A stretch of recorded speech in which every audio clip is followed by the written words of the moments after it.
ये कल हम लोगों ने क्या भूल गया था बेटा, बताओ जरा, क्या पढ़ा था?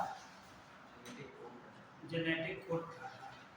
यानी एक इम्पॉर्टेंट टॉपिक है जिसका नाम है प्रोटीन सिंथेसिस।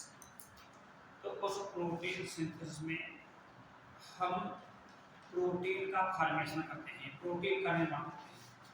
तो जो प्रोटीन सिंथेसिस की प्रक्रिया होती है, ध्यान दें यहाँ पर, इसमें पहला जो स्टेप होता है वो कहलाता है ट्रांसक्रिप्शन। ट्रांसक्रिप्शन ये जो प्रोटीन संश्लेषण की क्रिया होगी, इस प्रोटीन संश्लेषण क्रिया में सबसे पहले डीएनए से आरएनए बनेगा। डीएनए से क्या बनेगा? आरएनए बनेगा। और ये आरएनए क्या करेगा? नई प्रोटीन का निर्माण करेगा। तो ट्रांसक्रिप्शन की जो यहाँ पर हमारी परिभाषा क्या बनती है, ये जो डीएनए है, डीएनए से हम क्या बनाएंगे? मैसेंजर आरएनए बनाएंगे। मैसेंजर आरएनए बनाएंगे। डीएनए से मैसेंजर आरएनए बनना, ये क्या कहलाता है? ट्रांसक्रिप्शन कहलाता है। ट्रांसक्रिप्शन कहलाता है। ये जो ट्रांसक्रिप्शन की प्रक्रिया जो होती है, इसमें एक इम्पॉर्टेंट एंजाइम्स इन्वॉल्व होता है। हम उस एंजाइम का नाम सबको जानकारी होती है, एंजाइम। उस एंजाइम का नाम है आरएनए पॉलीमरेज। RNA polymerase. इस आरएनए पॉलीमरेज को डीएनए है डिपेंडेंट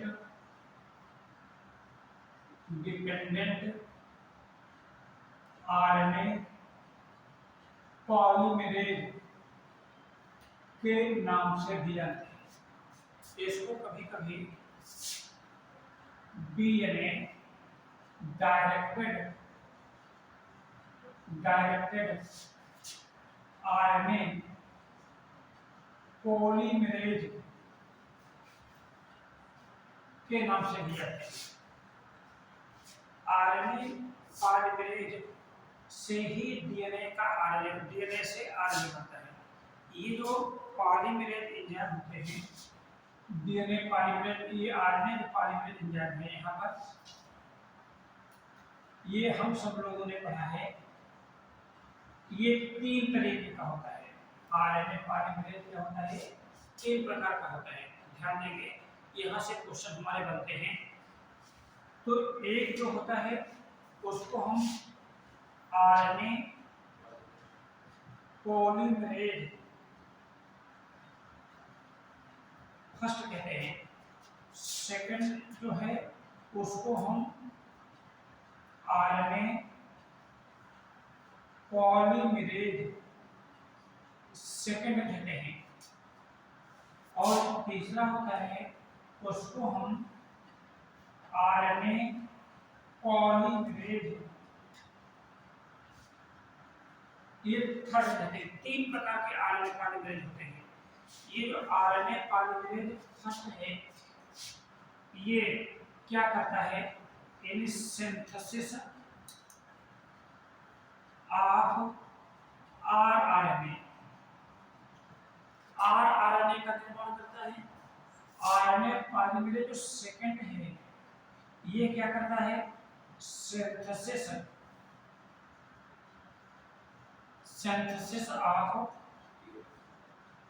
एमआरएनए का निर्माण करता है, मैसेंजर आरएनए का निर्माण करता है।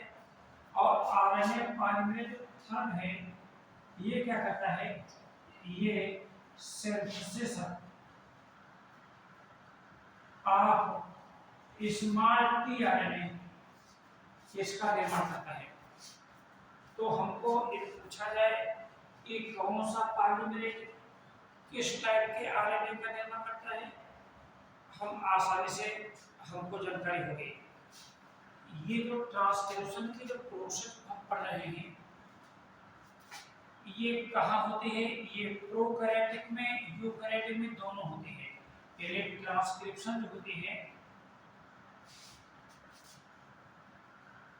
ट्रांसक्रिप्शन जो होती है, जो प्रोसेस होती है, ये दोनों प्रकार की सेल्स में होती है। ऐसा नहीं होता कि यूकैरियोटिक सेल्स में होती है, दोनों प्रकार के होते हैं। यानी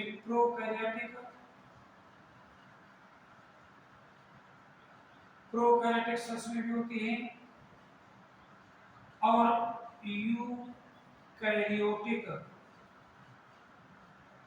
सेल में भी होती है। दोनों प्रकार की सेल्स में होती है। और ये प्रोकैरियोटिक सेल्स हैं, तो इसमें तो ट्रू न्यूक्लियस पाया नहीं जाता है, हम सबको जानकारी है। तो ये प्रोसेस प्रोकैरियोटिक सेल्स में ये जो साइटोप्लाज्म है उसमें कंप्लीट होती है। और जो यूकैरियोटिक सेल्स हैं इनके अंदर तो न्यूक्लियस होता है, होता नहीं होता है। तो यूकैरियोटिक सेल्स में ये जो प्रक्रिया होती है ये न्यूक्लियोप्लाज्म होती है। प्रोकैरियोटिक सेल्स में साइटोप्लाज्म पूरी होती है और यूकैरियोटिक सेल्स में है ये किसे पूरी होते हैं? यानी न्यूक्लियोप्लाज्म। न्यूक्लियोप्लाज्म का होता है न्यूक्लियस के अंदर होता है। और ये इसका जो टाइप है, क्या टाइप है? तो ये है यानी G1 and G2 phase of interphase of cell cycle. Cell cycle के G1 और G2 फेज है, ठीक है, उसमें ये जो प्रोसेस होती है ये कवरेज होती है। ये जो डीएनए में जो ट्रांसक्रिप्शन प्रोसेस होती है, इस प्रोसेस को किसी न किसी ने डिस्कवर्ड भी किया होगा। क्या माने क्या होगा, है ना? तो पूछा जाए कि process who discovered the process of transcription. Transcription की जो प्रक्रिया होती है ना, इसको किन वैज्ञानिकों ने खोजा था? तो एक वैज्ञानिक का नाम है होरोविटिज। एक का नाम होरोविटिज, एक का नाम है बीज।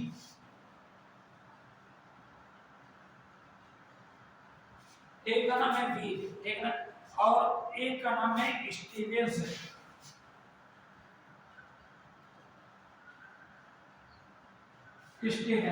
इन तीनों वैज्ञानिकों ने ये ट्रांसक्रिप्शन की जो प्रोसेस होती है उसका वर्णन किया था। समझ में चाहिए पर ये जो ट्रांसक्रिप्शन प्रोसेस होती है, इससे पहले हमने रेप्लिकेशन पढ़ा है, पढ़ा नहीं पढ़ा है बोलो?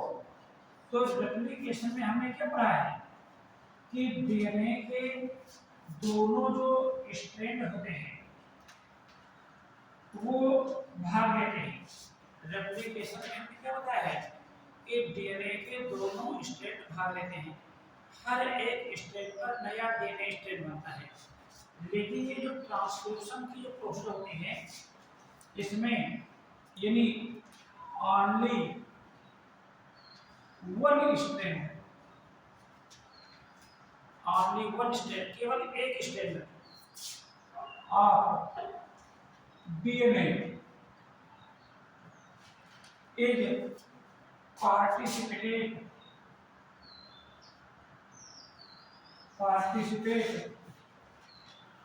In transcription.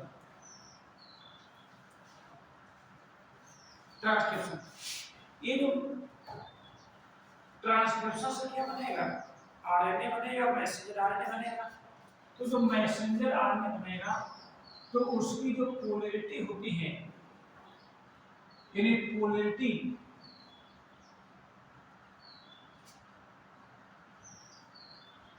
Of messenger RNA, जो मैसेंजर आरएनए की जो पोलैरिटी होती है ये क्या होती है? ये 5 प्राइम से 3 प्राइम होती है। जैसे कि ये एक आरएनए है, तो ये इसका सिरा जो होगा ये 5 प्राइम कहलाएगा और ये क्या कहलाएगा 3 प्राइम कहलाएगा। तो मैसेंजर आरएनए का फॉर्मेशन करने वाला जो डीएनए स्ट्रैंड होगा तो द पोलैरिटी ऑफ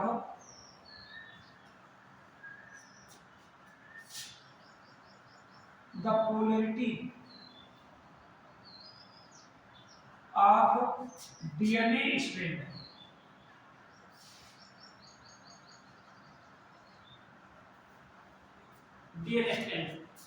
जो क्या करेगा कुछ synthesized to the mRNA तो इसकी पोलैरिटी क्या होगी इसकी पोलैरिटी 3 प्राइम से 5 प्राइम होगी उल्टी हो जाएगी। तो कहने मतलब हुआ ये जो डीएनए है ना ये डीएनए का ये सिरा जो होगा ये 3 प्राइम होगा और ये 5 प्राइम होगा। ट्रांसक्रिप्शन में डीएनए के दोनों स्ट्रैंड पार्टिक शेप नहीं होते ये ध्यान रखना पड़ेगा। रेप्लिकेशन में दोनों स्ट्रैंड पार्टिसिपेट होते हैं लेकिन ट्रांसक्रिप्शन में केवल एक स्ट्रैंड और जो स्ट्रैंड यानी mRNA का बनाएगा उसको हम क्या कहेंगे उसको हम टेम्पलेट स्ट्रैंड कहेंगे हम इसको एक अदर नाम है जिसको सेंस स्ट्रैंड के नाम से भी जानते हैं अब ये जो ट्रांसक्रिप्शन की प्रक्रिया होती है हमने क्या बताया था क्योंकि दोनों में होती है प्रोकैरियोटिक में और यूकैरियोटिक में। तो जो प्रोकैरियोटिक सेल्स होती हैं इन्हें प्रोकैरियोटिक ये जो प्रोकैरियोटिक ट्रांसक्रिप्शन होगा इसमें जो मैसेंजर आरएनए की जो चेन बनेगी वो पॉलीसिस्टोनिक होगी यानी ये पॉलीसिस्टोनिक मैसेंजर आरएनए बस मतलब ये बनेगा। पॉलीसिस्टोनिक मैसेंजर आरएनए हम कहते क्यों हैं क्योंकि coded genetic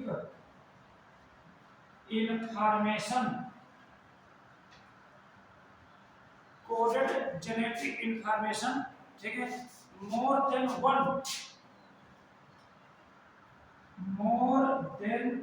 one polypeptide chain for polymerisation यानी इसमें पॉलीसिस्टोनिक हो गए थे क्योंकि इसमें एक से अधिक पॉलीपेप्टाइड चैन के पॉलीमरेशन के लिए इन्फॉर्म जो होती है कोडेड रहती है। समझ में आया? हमने जब मैसेंजर आरएनए पढ़ाया था तो वहां भी मैंने बताया था। और जो यूकैरियोटिक है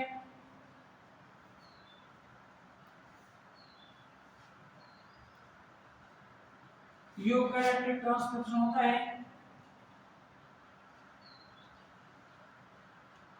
इसमें जो आरएनए बनता है उसको हम पॉलीसिस्टोनिक मैसेंजर आरएनए कहते हैं। क्या कहते हैं उसको मोनोसिस्टोनिक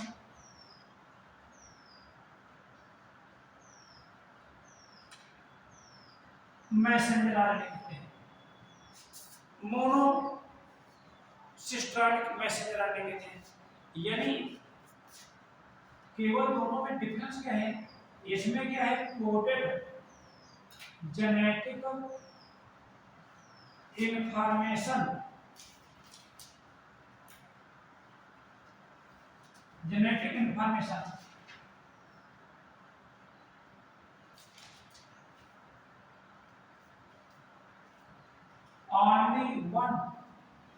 पॉलीपेप्टाइड,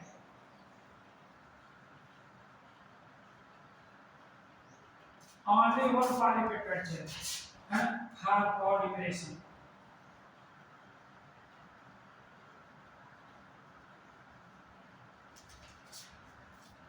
बस यहाँ पर ये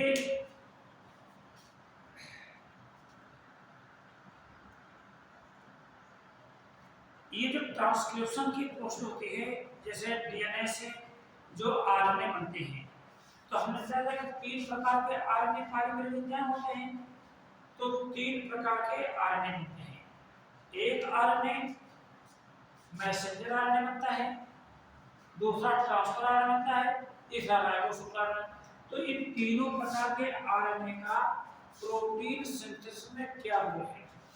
एक तो ट्रांसक्रिप्शन से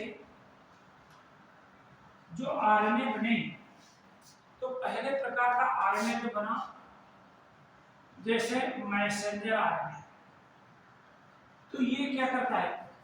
ये एक प्रोटीन सिंथेसिस के लिए टेम्पलेट के फॉर्म में काम करता है, यानी ट्रिपलेट प्रोवाइड करता है, यानी प्रोवाइड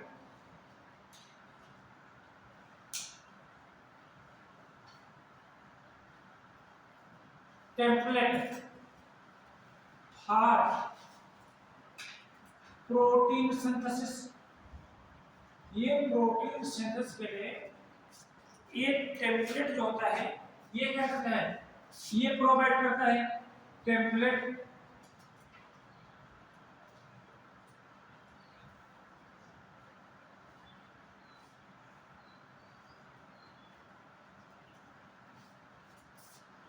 दूसरा जो आरएनए है उसको कहते हैं small T RNA, transfer RNA. ये जो ट्रांसफर आरएनए है, ये कौन सा काम करता है?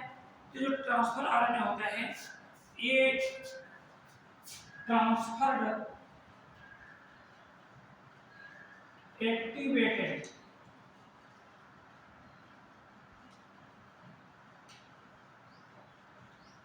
Amino acid, activated amino acid का क्या करता है बेटा? ये ट्रांसफर करता है और क्या करता है? रीड द जेनेटिक कोड, और एक जेनेटिक कोड को पढ़ता है। यानी ये जो ट्रांसफर आरएनए है, ये 2 काम करता है। प्रोटीन यानी एक्टिवेटेड अमीनो एसिड को ट्रांसफर करता है। आपने जो है ट्रांसफर आरएनए का कोड लिंक मॉडल बनाया है, तो क्या बनाया है? देखिए इस प्रकार से,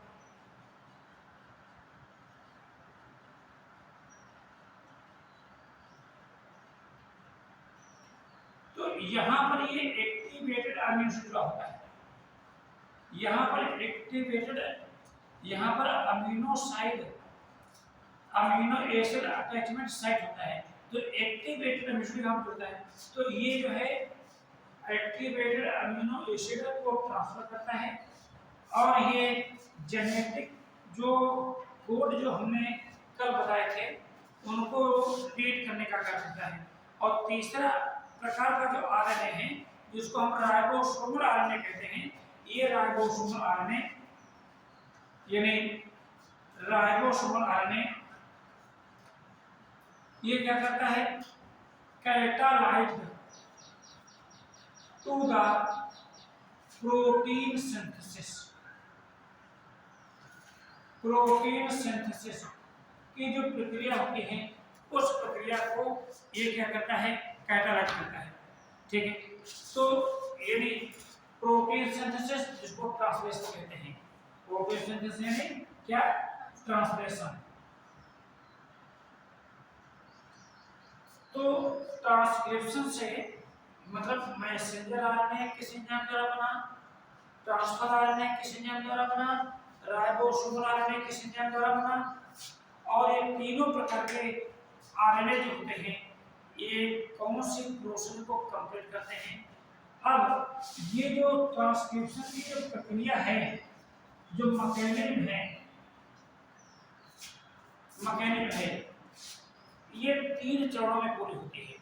यानी मैकेनिज्म ऑफ ट्रांसक्रिप्शन। ये पूरे जो प्रोसेस होती है, हमने क्या बताया था, प्रोकैरियोटिक और यूकैरियोटिक दोनों में प्रोसेस लगभग एक ही जैसी होती है, थोड़ा बहुत डिफरेंस है। तो ये जो प्रोसेस होती है 3 चरणों में कंप्लीट होती है। एक होती है यानी इनिशिएशन, यानी प्रारंभन, ठीक है। एक होती है इनिशिएशन, ठीक है। जो सेकंड प्रोसेस होती है उसको कहते हैं इलांगेशन,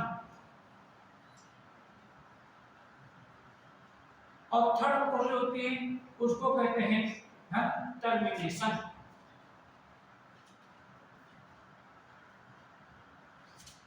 तो ये जो पूरी प्रोसेस होती है ये 3 स्टेप में कवर है। Initiation, initiation, elongation. अब होता क्या है, इनिशिएशन की प्रोसेस कैसे होती है, जरा ध्यान देंगे यहाँ पर।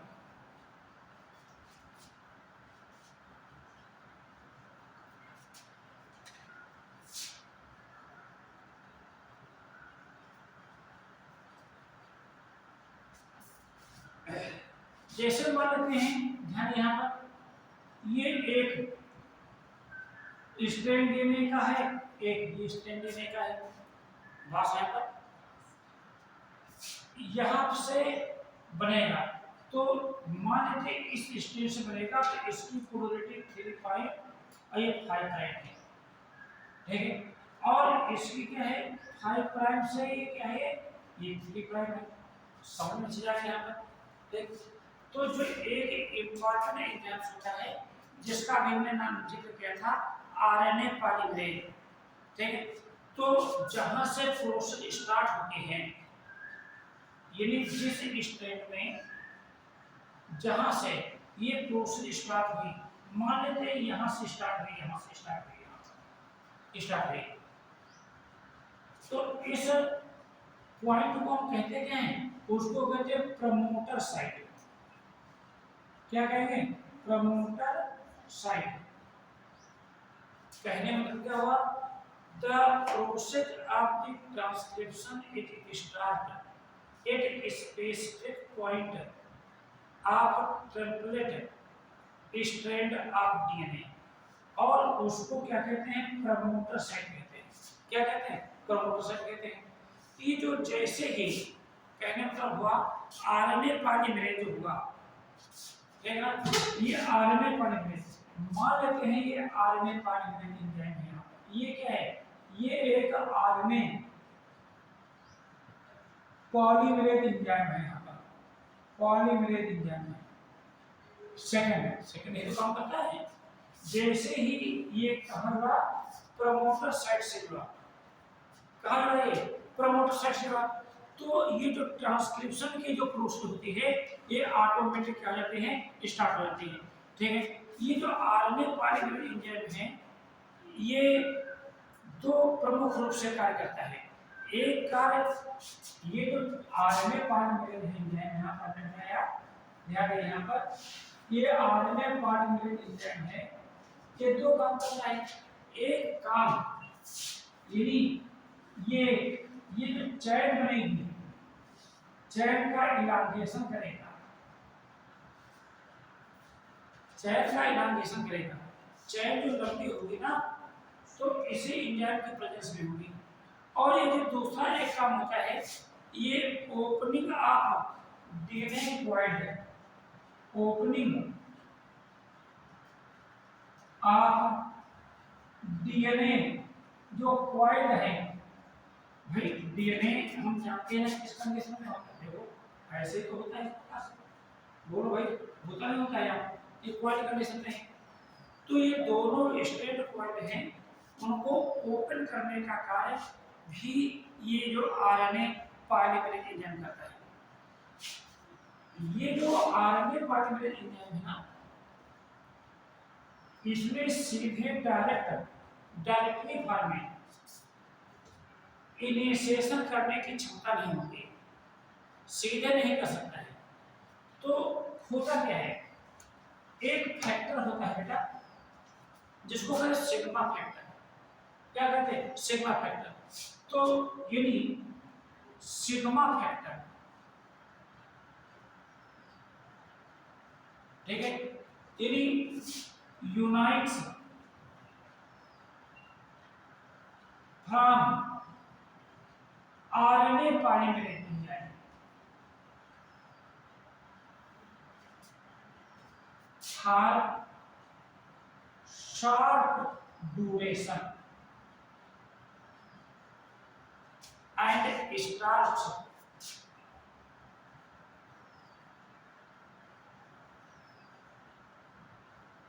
the transcription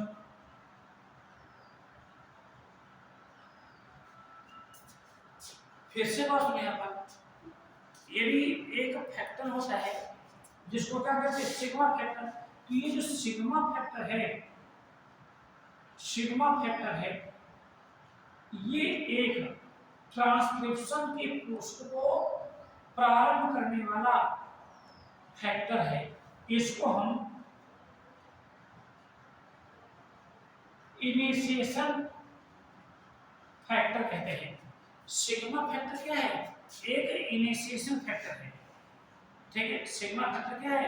एक, यानी कहने मतलब क्या हुआ कि ये जो आरएनए पॉलीमरेज के साथ में ये जो है सिग्मा फैक्टर है, ये क्षणिक रूप से जुड़ जाता है और ट्रांसक्रिप्शन की जो प्रक्रिया होती है उसको प्रारंभ कर देता है। और प्रारंभ करने के बाद सिग्मा जो फैक्टर है वो आरएनए पॉलीमरेज से अलग हो जाता है। यानी हम जो कह सकते हैं, यानी after initiation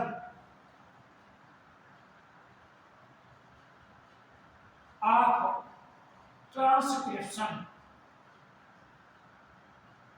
after the initiation of transcription, ठीक है, the sigma factor separate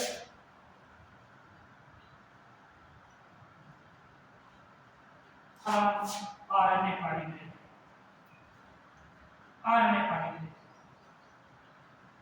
समझ में आ रहा है यहाँ पर?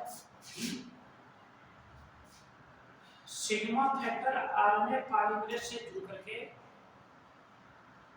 इस प्रोसेस को स्टार्ट कर देता है। स्टार्ट कर देने के बाद वो अलग हो जाता है।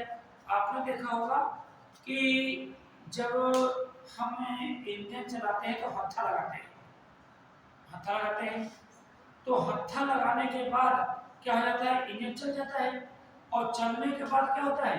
वो हत्था क्या हो जाता है? निकल जाता है। शायद कुछ इसी प्रकार की व्यवस्था यहाँ है। यानी आरएनए पॉलीमरेज से आरएनए बनता जरूर है, लेकिन इस प्रक्रिया को प्रारंभ करने की उसमें एबिलिटी नहीं होती है। यानी उसमें एक फैक्टर की आवश्यकता होती है, और उस फैक्टर को हम सिग्मा फैक्टर कहते हैं। जब sigma factor RNA polymerase enzyme से जुड़ेगा, तब आरएनए पॉलीमरेज इस जो सिस्ट्रान है, देखा, उस सिस्ट्रान के किससे? प्रमोटर साइट से जुड़ेगा। किससे जुड़ेगा? प्रमोटर साइट से जुड़ेगा, और ये ट्रांसक्रिप्शन की जो प्रोसेस होती है ये क्या हो जाएगी? ये स्टार्ट हो जाएगी। समझ में आया यहाँ पर? ठीक है। अच्छा, एक फैक्टर और भी होता है, ये आपको जान लेना उसको है। एक फैक्टर होता है जिसको कहते हैं रो फैक्टर। एक रो फैक्टर, ये सिग्मा फैक्टर तो इनिशिएशन फैक्टर है, लेकिन एक रो फैक्टर जो है ये एक टर्मिनेटर फैक्टर है। टर्मिनेटर फैक्टर है, लेकिन ये केवल प्रोकैरियोटिक सेल्स में होता है, प्रोकैरियोटिक ट्रांसक्रिप्शन में होता है।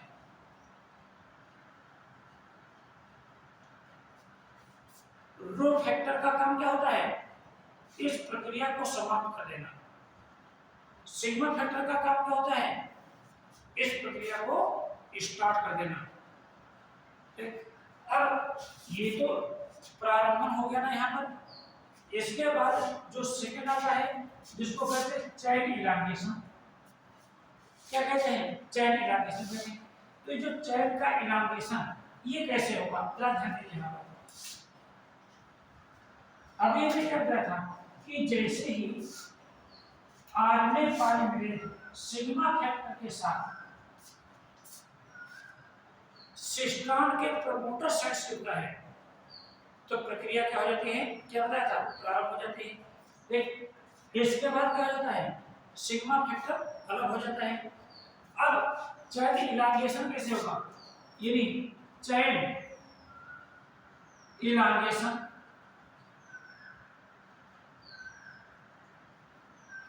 तो ये प्रोसेस कहाँ हो रही है बेटा? यूकेरियोट्स में न्यूक्लियस के न्यूक्लियोप्लाज्म हो रही है। तो जो न्यूक्लियस का जो न्यूक्लियोप्लाज्म है तो इसमें 4 टाइप्स ऑफ राइबोन्यूक्लियोटाइड मोनोफॉस्फेट होते हैं। यानी 4 types of ribonucleotide monophosphate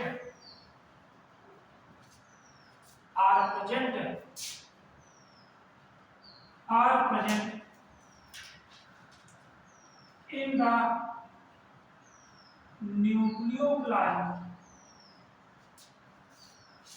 of nucleus। ये राइबोन्यूक्लियोटाइड मोनोफॉस्फेट प्रेजेंट होते हैं। समझ में आ रहा है? देख ये जो राइबोन्यूक्लियोटाइड मोनोफॉस्फेट हैं क्या? Adenosine monophosphate, guanosine monophosphate, cytidine monophosphate और थायमिन तो होता नहीं है। राइबो क्या होगा? यूरिडाइन मोनोफॉस्फेट होगा। यूरिडाइन मोनोफॉस्फेट होगा। ये आरएनए पॉलीमरेज इंजन क्या करता है?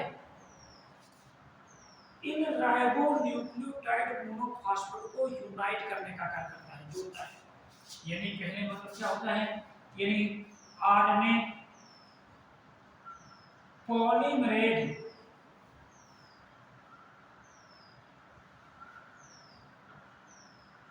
Enzyme, RNA polymerase enzyme unite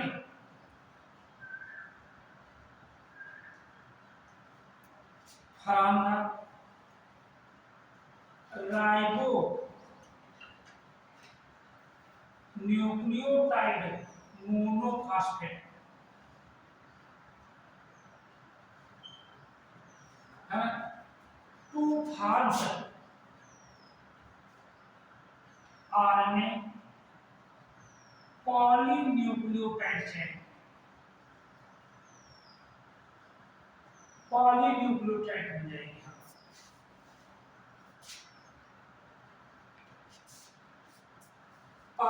Pauline messenger RNA की पॉलीन्यूक्लियोटाइड चेन बन जाएगी। जैसे जैसे आरएनए पॉलीमरेज आगे बढ़ता जाएगा यानी as soon as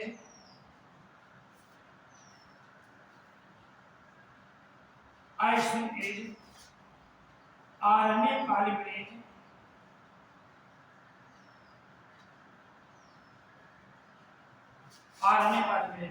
move forward, आगे बढ़ता जाएगा, कॉइल भी ओपन होती जाएगी क्योंकि इसका काम क्या करना है? यानी हमें क्या ओपनिंग ऑफ द देंगे कॉइल तो देने का जो कॉइल वो भी ओपन होता जाएगा। देख तो as soon as RNA polymerase move forward तो क्या होगा? यानी the polynucleotide chain, the young RNA polynucleotide chain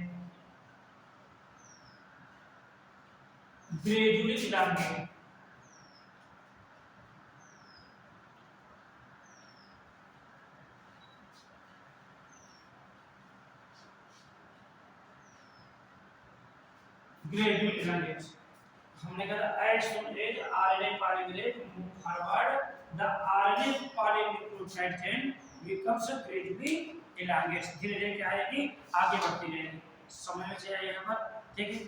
और जैसे जैसे आरएनए की चेन बढ़ेगी तो सेपरेशन भी स्टार्ट हो जाएगा डीएनए से। डीएनए से क्या स्टार्ट हो जाएगा, सेपरेशन। तो सेपरेशन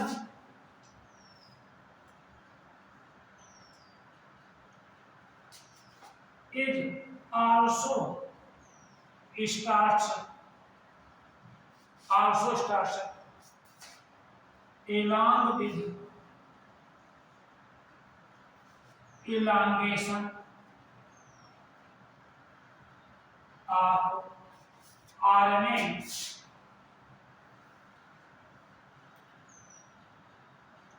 polynucleotide।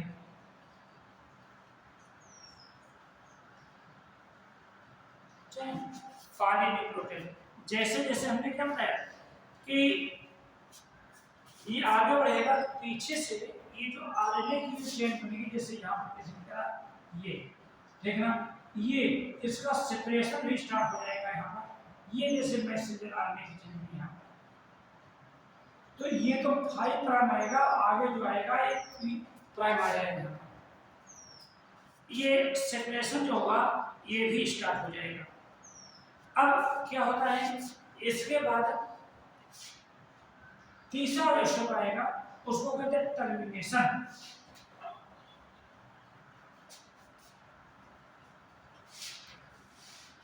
टर्मिनेशन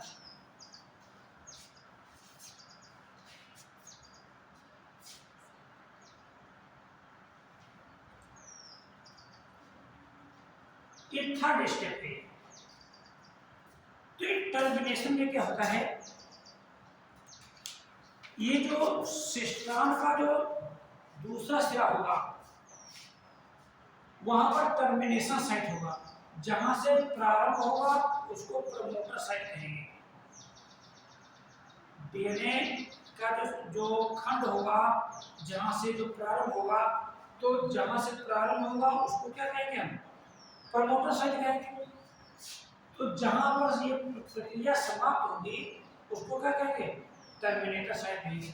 तो क्या लिखेंगे, terminator site is present. Terminator site present होगा, ये कहां प्रेजेंट होगा, एट द डिस्टल एंड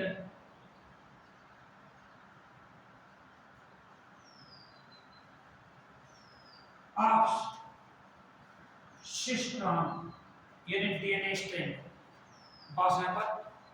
अब जब आरएनए पॉलीमरेज यहां पर आएगा, कहां आएगा, टर्मिनेटर साइट पर आएगा। यदि when the RNA polymerase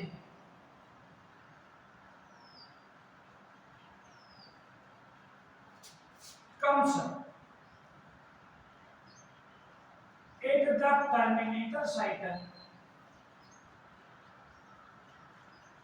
terminator site, then the process of transcription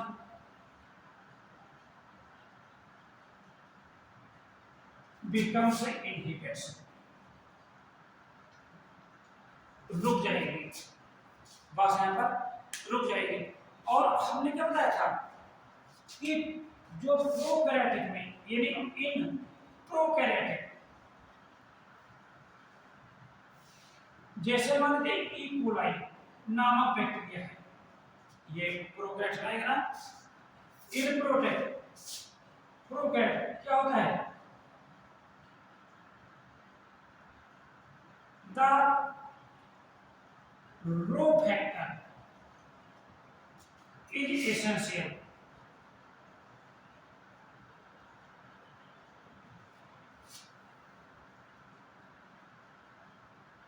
in termination।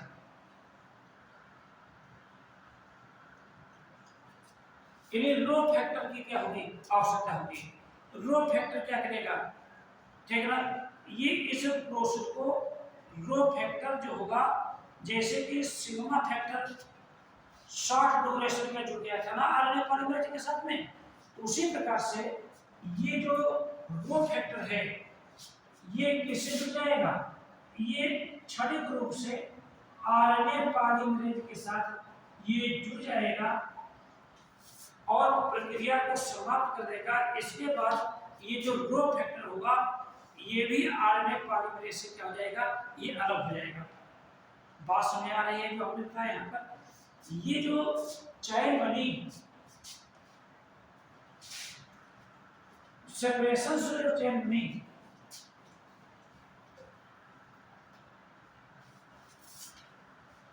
ये जो चैन बनेगी तो इस चैन को यानी एक प्रकार के फर्स्ट यानी प्राइमरी ट्रांसक्रिप्ट कहेंगे। पहली बार बनी है यहाँ पर। तो द सिंथेसिस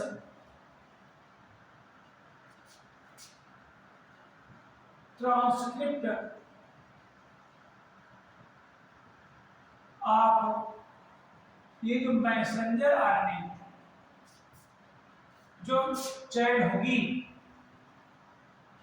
क्या कहेंगे, इज कॉल्ड प्राइमरी ट्रांसक्रिप्शन।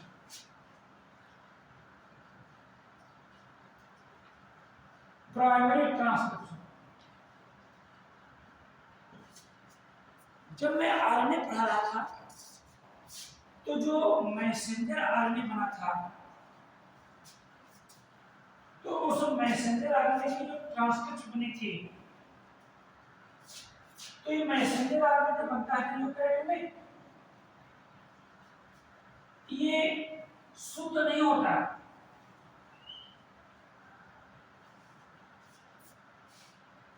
शुद्ध नहीं होता। इसमें दो प्रकार के सेगमेंट होते हैं। ये जो इन यूकैरियोटिक की बात मैं कर रहा हूं, इन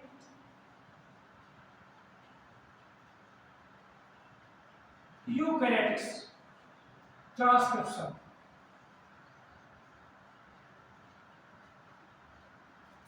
ये जो मैसेंजर आरएनए बनता है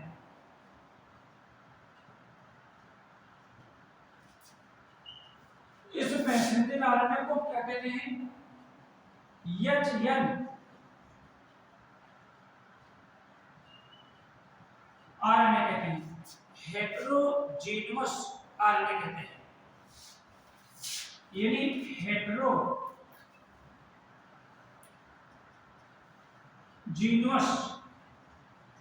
मैसेंजर आरएनए कहते हैं, आरएनए कहते हैं। क्या क्यों कहते हैं, क्योंकि इस आरएनए में जीन स्प्लाइसिंग की प्रोसेस होती है। यानी जीन स्प्लाइसिंग प्रोसेस होती है।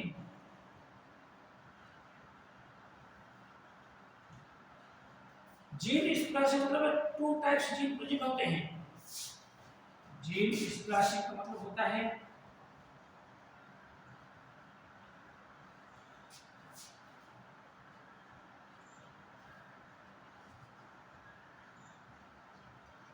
इसमें टू टाइप्स जीन होते हैं। एक होते हैं एक्सॉन और दूसरे होते हैं इंट्रॉन। ये दोनों हमने बताए हैं। ये जो एक्सॉन होते हैं ये एक्टिव फ्रेगमेंट कहलाते हैं और ये नॉन एक्टिव फ्रेगमेंट कहलाते हैं। प्रोटीन सिंथेसिस की इन्फॉर्म इनमें कोड होती है एक्सॉन में और इंट्रॉन में कोड नहीं होती है। तो हम जीन स्प्लाइसिंग प्रोसेस से क्या करते हैं कि जो इंट्रॉन होते हैं उनको हटा देते हैं। इंट्रॉन जो होते हैं उनको क्या कर देते हैं, हटा देते हैं। अब बचे क्या, केवल इंट्रॉन बचे, एक्सॉन बचे। इंट्रॉन को हमने क्या किया, हटा दिया और केवल बचे क्या, एक्सॉन बचे। इन एक्सॉन को मैंने जोड़ दिया और जोड़ने के बाद जो नया डीएनए बना उसको क्या कहेंगे, हम मैच्योर मैसेंजर आरएनए कहेंगे। यानी आफ्टर जीन स्प्लाइसिंग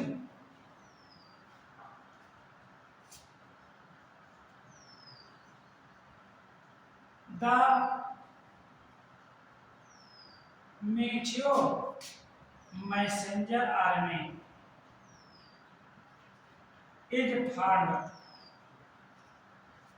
परिपक्व मैसेंजर आरएनए बनता है और इसी मैसेंजर आरएनए का उपयोग हम प्रोटीन सिंथेसिस में करते हैं। हमने इससे पहले मैसेंजर आरएनए की पूरी स्ट्रक्चर को डायग्राम से एक्सप्लेन किया है।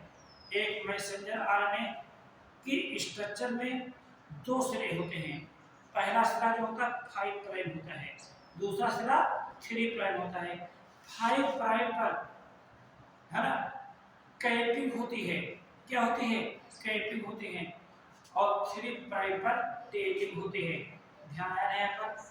तो ये कैपिंग वाले सिरे पर क्या होता है? मेथिल गुआनोसाइन ट्राइफॉस्फेट होता है, मेथिल गुआनोसाइन ट्राइफॉस्फेट होता है। और टेलिंग वाले रीजन पर, ठीक है, यानी क्या होता है कि 200 से लेकर के 300 तक, ठीक है ना, यानी क्या पाए जाते हैं? गुआनोसाइन रेडिड्यूस पाए जाते हैं टेलिंग वाले रीजन में। 200 से लेकर के कितने? 300 तक गुआनोसाइन रेडिड्यूस पाए जाते हैं। यानी यह टेलिंग हुई है और ऊपर क्या है? इधर क्या हुई है? कैपिंग हुई है। तो यानी बीच का जो पोर्शन होगा 5 प्राइम पर, ये तो हुई कैपिंग है और 3 प्राइम पर क्या है? टेलिंग है। तो बीच का जो पोर्शन होता है उसको हम क्या कहते हैं? कोडिंग स्टेट कहते हैं। यानी इसमें कोडॉन प्रेजेंट हो गए हैं। अभी हमने जेनेटिक कोड में बताया होगा कि 64 कोडॉन होते हैं। तो 64 कोडॉन कहाँ होते हैं जो हमने डायग्राम में शो किए हैं, हम आसानी से जा सकते हैं। हमने कहा ट्रांसक्रिप्शन से क्या बना?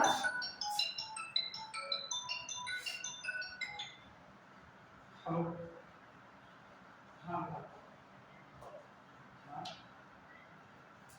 हाँ पार्ट ऐसे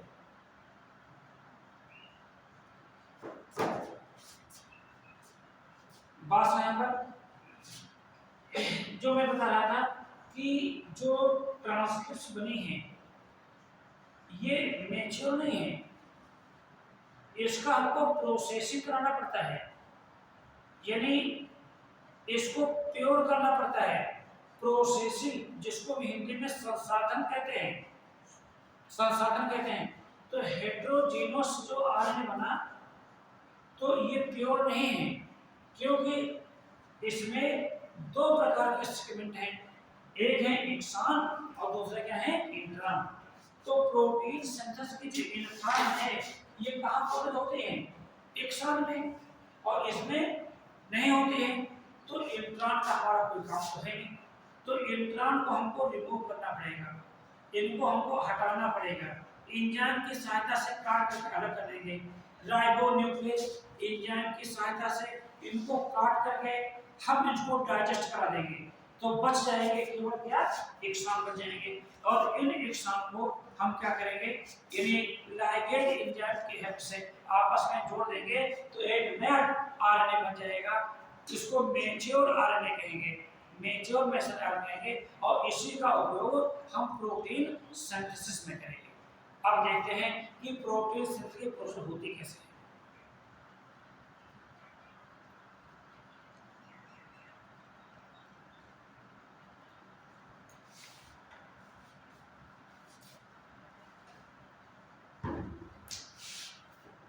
ये तो ट्रांसक्रिप्शन समझ आ गया सभी को? कोई डाउट नहीं रह गया यहाँ पर? अच्छा, अब आता है जिसको कहते हैं translation.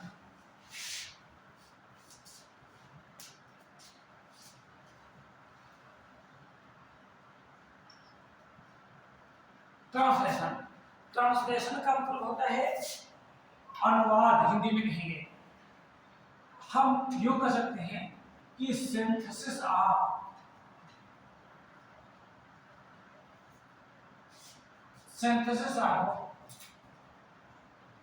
Polypeptide chain,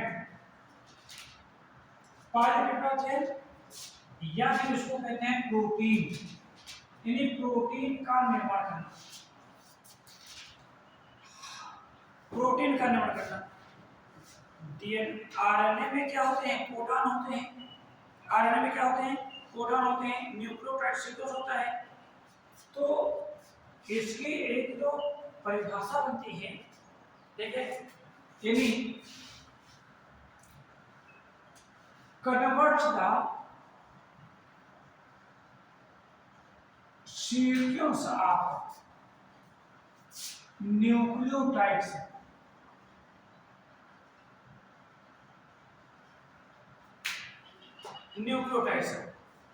of messenger RNA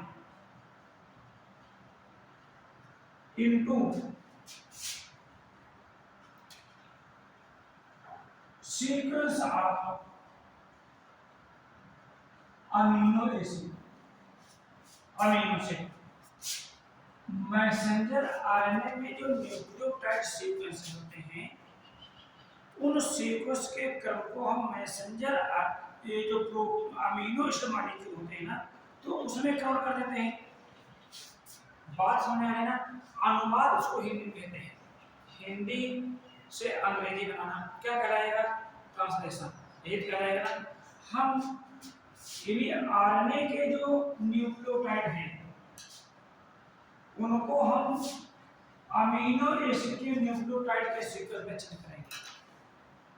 RNA के जो न्यूक्लियोटाइड का जो सीक्वेंस होगा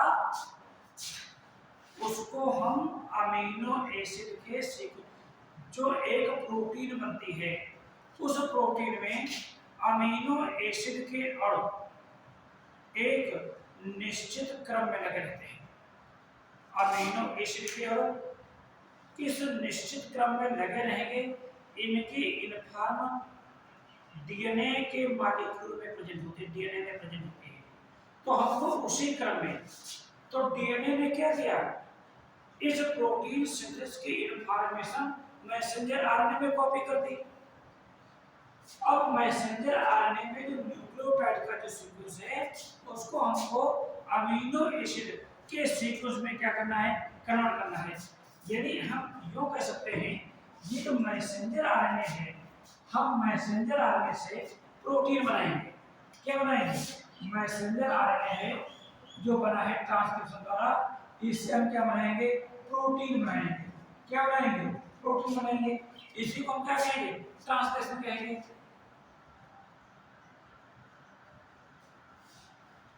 इसी से क्या कहेंगे? ट्रांसलेशन कहेंगे। और ये जो ट्रांसलेशन की जो प्रक्रिया होती है, ये होती कहाँ है? तो ट्रांसक्रिप्शन की प्रक्रिया कहाँ होती थी?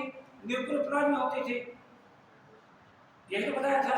लेकिन ये जो प्रक्रिया होती है ये साइटोप्लाज्म में पूरी होती है। साइटोप्लाज्म में पूरी होती है। और इस साइटोप्लाज्म में ये मैसेंजर आरएनए ही नहीं, ट्रांसफर आरएनए, राइबोसोम्स यूनिट,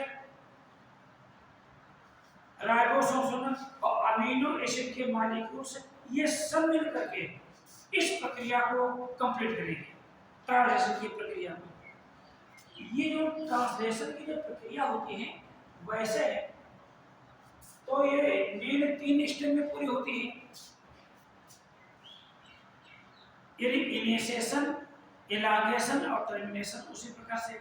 लेकिन इन 3 स्टेप को पढ़ने से पहले हमको 2 स्टेप पढ़ना जरूरी होगा, तभी आगे की प्रक्रिया समझ में आएगी, हमारे कहने को होगा। ठीक है? यानी ये जो 3 स्टेप मैंने बताए हैं, तो इन 3 स्टेप से पहले हमको 2 स्टेप और पढ़ने पड़ेंगे, तब जाकर के ये प्रक्रिया पूरी हो जाएगी। तो पहली प्रक्रिया जो होगी क्या होगी? यानी पहला जो स्टेप होगा एक्टिवेशन ऑफ अमीनो एसिड। ये जो अमीनो एसिड के मॉलिक्यूल कहाँ होते हैं? साइटोप्लाज्म में होते हैं। अमीनो एसिड के कहाँ पाए जाते हैं? 20 होते हैं अमीनो एसिड। ये हमने कई बार पढ़े हैं। ये जो अमीनो एसिड हैं, ये अमीनो एसिड हैं, ध्यान देना आप। ये न्यूक्लियस के न्यूक्लियोप्लाज्म में ये इनेक्टिव फॉर्म में है। ये निष्क्रिय अवस्था में है, इनको हमको क्या करना है, सक्रिय करना है। तो सक्रिय करने के लिए हमको ऊर्जा चाहिए, बिना ऊर्जा से कैसे सक्रिय हो जाएंगे। एक तो ऊर्जा का मेन सूत्र क्या है, एटीपी है। ऊर्जा कहाँ से होती है, एटीपी के बाद होती है। तो अमीनो एसिड के मालिक्यूल एटीपी से जुड़ेंगे, एटीपी से जुड़ेंगे। जब एटीपी से जुड़ेंगे तो यहाँ पर एक एंजाइम काम करेगा, उस एंजाइम का नाम है amino acid, amino acid synthetase enzyme काम करेगा। ये अमीनो एसिड सिंथेटेज एंजाइम क्या करेगा, ये amino acid synthetase enzyme sir ये अमीनो एसिड को सक्रिय कर देगा, यानी AMP और AA अमीनो भाषा पर ये सक्रिय, इसको कहेंगे एक्टिवेटेड, एक्टिवेटेड अमीनो एसिड कहेंगे, एक्टिवेटेड अमीनो एसिड कहेंगे। जब एक्टिवेशन अमीनो हो जाएगा तो ये जो होगा, यानी बाकी जो पोषण होगा ये क्या हो जाएगा, अलग हो जाएगा, यानी 2 इनऑर्गेनिक फास्फेट होंगे, ये अलग हो जाएंगे। फिर से बात में अपन, प्रोटीन का निर्माण कैसे होगा, अमीनो एसिड से होगा। तो अमीनो एसिड के मॉलिक्यूल कहां प्रेजेंट होते हैं, साइटोप्लाज्म में। साइटोप्लाज्म में किस अवस्था में होते हैं, निष्क्रिय अवस्था में होते हैं। तो निष्क्रिय अवस्था हमारा काम नहीं चलने वाला है, चलेगा क्या, नहीं चलेगा। इनको हमको क्या करना पड़ेगा, सक्रिय करना पड़ेगा। सक्रिय करने के लिए हमको क्या चाहिए, एनर्जी। एनर्जी किस फॉर्म में होती है, एटीपी।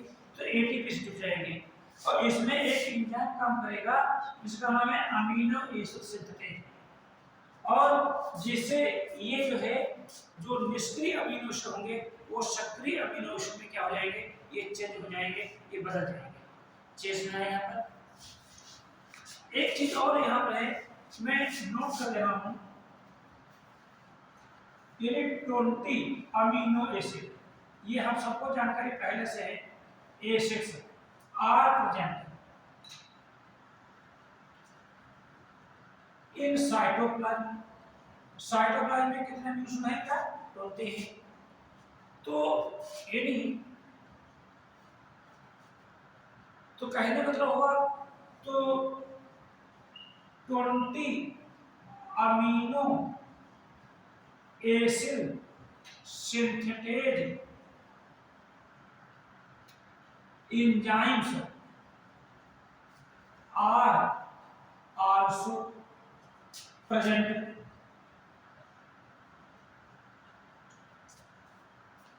20 अमीनो एसिड हैं और 20 अमीनो एसिड सिंथेटेज एंजाइम हैं।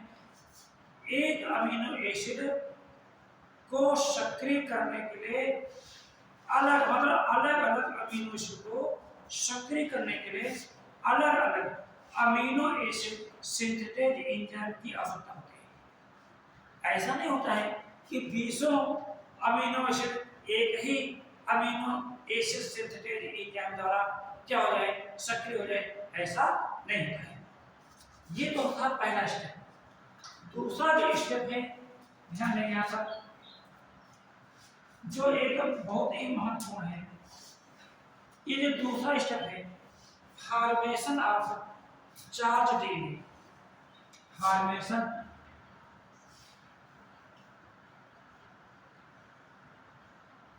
Of charge DNA, charge transfer RNA, charge transfer RNA. ये ट्रांसफर आरएनए कहाँ पाए जाते हैं, साइटोप्लाज्म में पाए जाते हैं, फिर स्टेट में पाए जाते हैं। तो ये अनचार्ज कंडीशन होते हैं। जब तक ट्रांसफर आरएनए के साथ अमीनो एसिड जुड़ेगा नहीं तब तक होंगे अनचार्ज। लेकिन जब ट्रांसफर आरएनए के साथ में अमीनो एसिड जुड़ जाएगा तो उसको क्या कहा जाएगा, चार्ज डीएनए।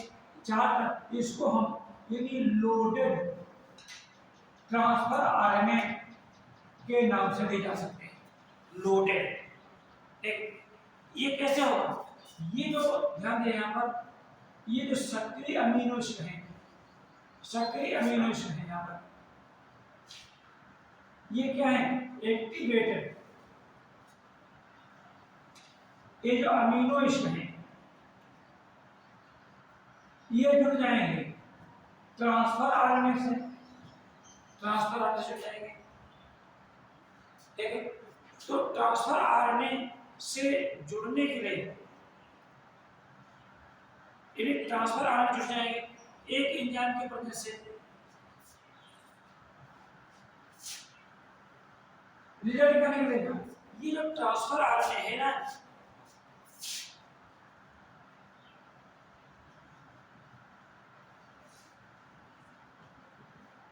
इसके साथ जुड़ गया यहाँ पर amino acid activated enzyme transferase enzyme, amino acid transferase enzyme की वजह से। तो रिजल्ट क्या, ये जो है इस ट्रांसफर आरएनए, जिस ट्रांसफर आरएनए के साथ में ये अमीनो एसिड जुड़ा होगा उसको हम क्या कहेंगे, चार्ज्ड ट्रांसफर आरएनए कहेंगे। इसको हम लोडेड ट्रांसफर आरएनए कहेंगे, ट्रांसफर आरएनए कहेंगे, लोडेड ट्रांसफर आरएनए कहेंगे। ठीक, और क्या होता है, ये एएमपी जो होगा एडिनोसिन, ये अलग हो जाएगा। हमने अभी क्या बताया था कि ये जो आरएनए ट्रांसफर आरएनए की स्ट्रक्चर होती है कुछ इस प्रकार की। देखो बेटा, देखो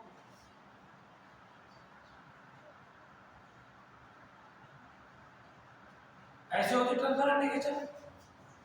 तो यहाँ पर एक साइट होता है जिसको हम अमीनो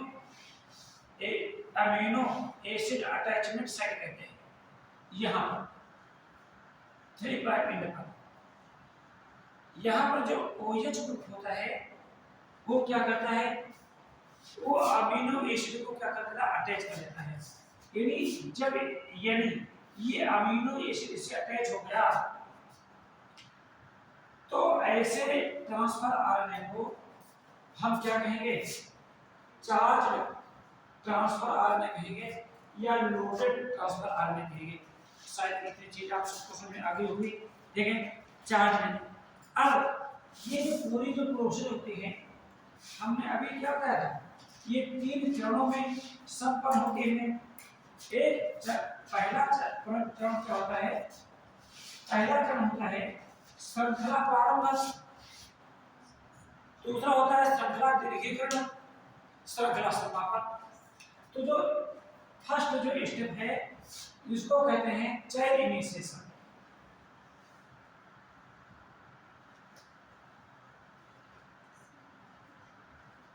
चेन इनिशिएशन, अब जब कोई हम काम करते हैं, कोई भी चीज प्रारंभ होती है, उसके लिए हमको कुछ रॉ मटेरियल की आवश्यकता होती है। जैसे मानते हैं हम घर में खाना बनाते थे, तो घर में खाना कैसे बन जाएगा, उसके लिए कुछ मटेरियल की आवश्यकता होगी ना, तभी तो ऐसा होगा। तो ये जो श्रृंखला जो प्रारंभ होती है चेन इनिशिएशन की, ट्रांजिशन की, तो इसके लिए कुछ रॉ मटेरियल की आवश्यकता होती है। तो ये जो रॉ मटेरियल होते हैं, रॉ मटेरियल, इसमें पहला जो रॉ मटेरियल होता है वो कहलाता है इनिशिएशन फैक्टर। कुछ फैक्टर्स होते हैं, ये जो फैक्टर्स होते हैं ना, ये प्रोकैरियोटिक सेल्स में भी होते हैं और यूकैरियोटिक में भी होते हैं। ये प्रोकैरियोटिक में भी होते हैं और यूकैरियोटिक में भी होते हैं, जो इस प्रोसेस को क्या करते हैं, प्रारंभ करते हैं। ये जो प्रोकैरियोटिक है ना, इसमें तो फैक्टर कितने होते हैं, ये ओनली 3 होते हैं, ओनली 3 होते हैं। यानी इनिशिएशन फैक्टर है।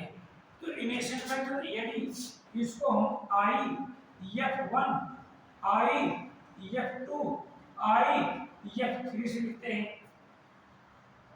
Initiation factor first, initiation factor second, initiation factor third. लेकिन ये यूकैरियोटिक है, इसमें 10 फैक्टर होते हैं, 10 फैक्टर होते हैं।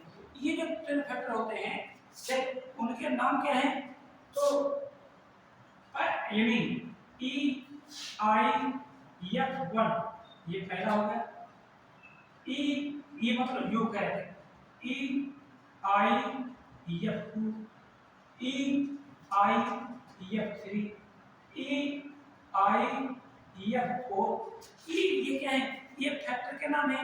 ठीक है, E I F 4 A, E I F 4 B,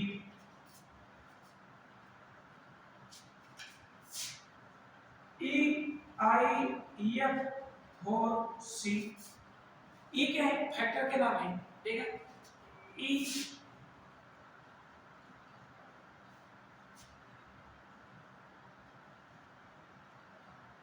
I F 4 D.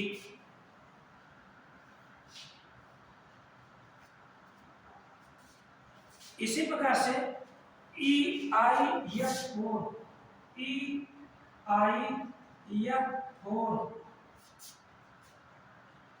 E I F 4 F, ये फैक्टर होगा। ई नहीं होगा बीच में, फिर क्या होगा? ई आई एफ 5 और ई आई एफ 6। 1 2 3 4 5 6 7 8 9 10, ये 10 फैक्टर है। ये फैक्टर और कोई भी काम करने के लिए हमको ऊर्जा की आवश्यकता होगी। ये जो ऊर्जा हमको मिलेगी ये किससे मिलेगी? गुआनोसाइन ट्राइफॉस्फेट मिलेगी, यानी एनर्जी प्रोड्यूसिंग सब्सटेंस है। एनर्जी प्रोड्यूसिंग मटेरियल है। इससे आपको क्या मिलेगी? ऊर्जा मिलेगी, ऊर्जा मिलेगी। और क्या चाहिए हमको? चार्ज ट्रांसफर आरएनए चाहिए, जो एक्टिवेटेड अमीनो एसिड का ट्रांसफर करेगा। जो क्या करेगा? एक्टिवेटेड अमीनो एसिड का क्या करेगा? ट्रांसफर करेगा। और क्या चाहिए? और राइबोसोम्स यूनिट चाहिए। हम जानते हैं कि राइबोसोम में दोनों जो थी, एक स्मॉल यूनिट होती है और एक कैसे होते हैं? लार्ज यूनिट होती है, सब होती है।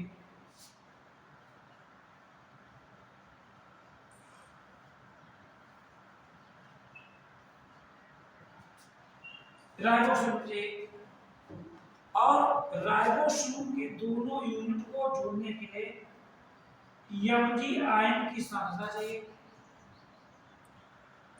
और जिसके बिना काम ही नहीं चलने वाला है, जिस पर ये प्रोसेस होती है, वो मैसेंजर आरएनए, क्योंकि पूरी प्रोसेस इसी पर कंप्लीट होती है। जो एक टेम्पलेट के फॉर्म में क्या करेगा? काम करेगा।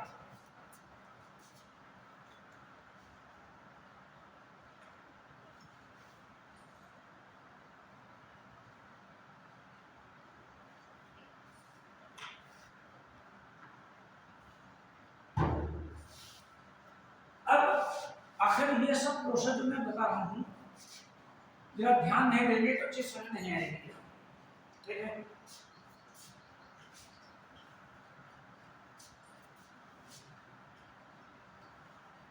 सबसे पहले क्या होता है? ये जो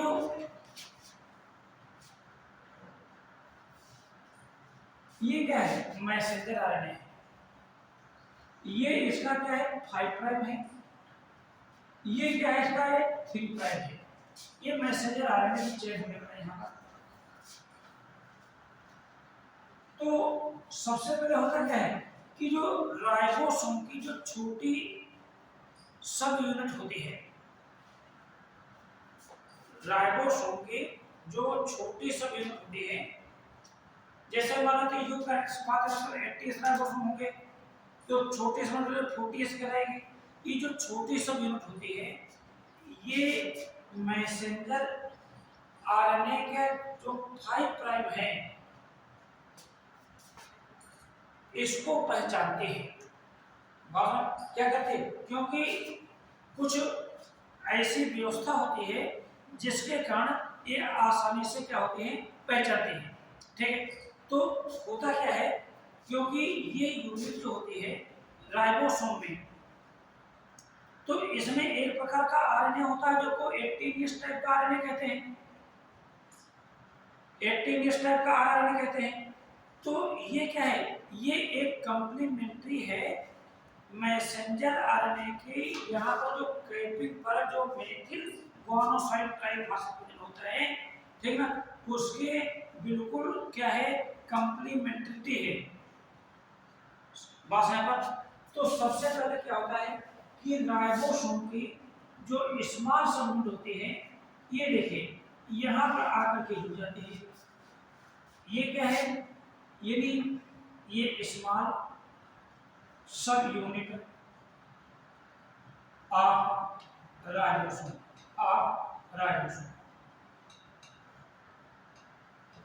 यहाँ पर जुड़ जाती है। ठीक है, तो होता क्या है, ठीक, इसके बाद क्या होता है कि बड़ी सब यूनिट, बड़ी सब यूनिट, ये बड़ी सब यूनिट है यहाँ, ये इससे जुड़ जाते हैं। इसके बाद एमजी आयन की कंसंट्रेशन, राइबोसोम के दोनों यूनिट का जुड़ना और या दोनों यूनिट का अलग होना एमजी आयन की कंसंट्रेशन पर क्या होता है, डिपेंड करता है। यदि एमजी आयन की कंसंट्रेशन क्या होगी, ये ज्यादा होगी, ठीक है, तो ये दोनों यूनिट आपस में क्या हो जाएंगी, जुड़ जाएंगी। तो ये यहाँ पर एक कंप्लीट राइबोसोम हो गया। फिर से बात में यहाँ पर राइबोसोम की जो छोटी सब यूनिट होती है, ये मैसेंजर आरएनए के 5 प्राइम पर जो इनिशिएशन कोडॉन होता है उसको क्या करते हैं, ये पहचानती है। तो स्मॉल राइबोसोम की जो छोटी सब यूनिट स्मॉल सब होती है, इसमें 18S टाइप का जो होता है आरएनए होता है। ये जो आरएनए होता है, ये मैसेंजर आरएनए के जो यानी जो मेथिल गुआनोसाइड ट्राइफॉस्फेट है ना, उसके क्या होता है, कंप्लीमेंट्री होता है, कंप्लीमेंट्री होता है। तो होता क्या है कि तो छोटे सब यूनिट जो होती है सबसे पहले इस स्थान पर आकर के जुड़ जाती है, और इसके पश्चात एमजी आयन की जब कंसंट्रेशन जब बढ़ेगी, है ना, तो ये बड़ी यूनिट जो होती है यानी ये भी जुड़ जाती है। अब ये जो राइबोसोम की जो लार्ज यूनिट है, देखिए जो लार्ज सब यूनिट है, लार्ज सब यूनिट है, इस लार्ज सब यूनिट में ये 3 साइट होते हैं, 3 साइट होते हैं। एक साइट जो होता है उसको हम ई साइट कहते हैं, एक साइट जो होता है उसको हम पी साइट कहते हैं, और एक को हम ए साइट कहते हैं। एक 3 साइट होते हैं। पी साइट को पेप्टाइडल साइट के नाम से जाना जाता है, ई साइट को एग्जिस्ट साइट के नाम से जानते हैं, क्योंकि ट्रांसफर में जो है यहां से क्या होता है, बाहर निकलता है। और ये जो ए साइट है, ए साइट, इसको हम एक्सेप्टर साइट कहते हैं।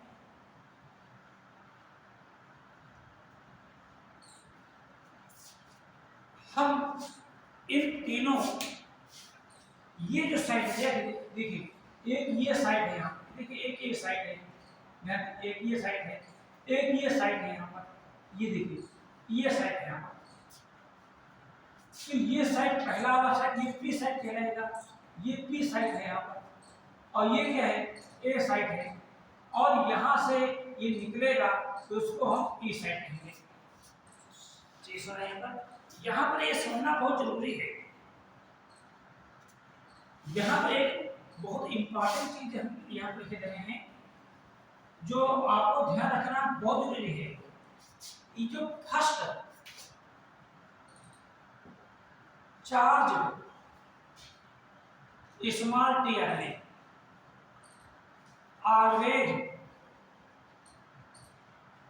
unites from p side। पहला जो चार्ज ट्रांसफर आरएनए होगा वो किससे जुड़ा होगा, किससे जुड़ेगा, बोलो भाई, पी साइड जुड़ा होगा। लेकिन but remaining other charge small T RNA unites from A side. ये बहुत इंपॉर्टेंट चीज है। इन्हीं प्रोटीन सिंथेसिस में जैसे कभी कभी याद है कि इनमें से कौन सा कथन सही है, बस तो पहला चार्ज ट्रांसफर आरएनए ये राइबोसोम की बड़ी यूनिट जिसको पी साइट है उससे जुड़ेगा। लेकिन जो अन्य जो चार्ज ट्रांसफर आरएनए होंगे वो इससे जुड़ेंगे यहाँ पर, बस यहाँ तक। अब होता क्या है, अब फर्स्ट जो चार्ज लेने होगा, फर्स्ट चार्ज लेने वो यहाँ पर आकर के जुड़ जाएगा। ठीक, यानी जैसे ही देखिए यहाँ पर ये जो कोडान है, यहाँ पर कोडान जो है इसको हम इनिशिएशन कोडान कहेंगे। क्या कहेंगे बेटा, बोलो ध्यान से, इनिशिएशन कोडान कहेंगे। कौन सा कोडान है, AUG है। क्या है, AUG है। तो फर्स्ट जो ट्रांसफर आरएनए होगा वो क्या करेगा, ये यहाँ पर देखिए देखिए इस प्रकार से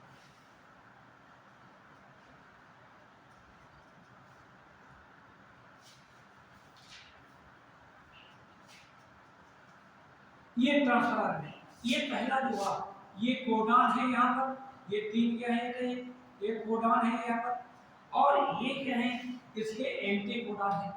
इस एंटी कोडान से यहाँ पर जुड़ गया। ये क्या है, अमीनो एसिड है यहाँ पर, अमीनो एसिड फर्स्ट है, पहला है। ये क्या है, अमीनो एसिड फर्स्ट है। समझ में चीज आ गई यहाँ पर। अच्छा, अब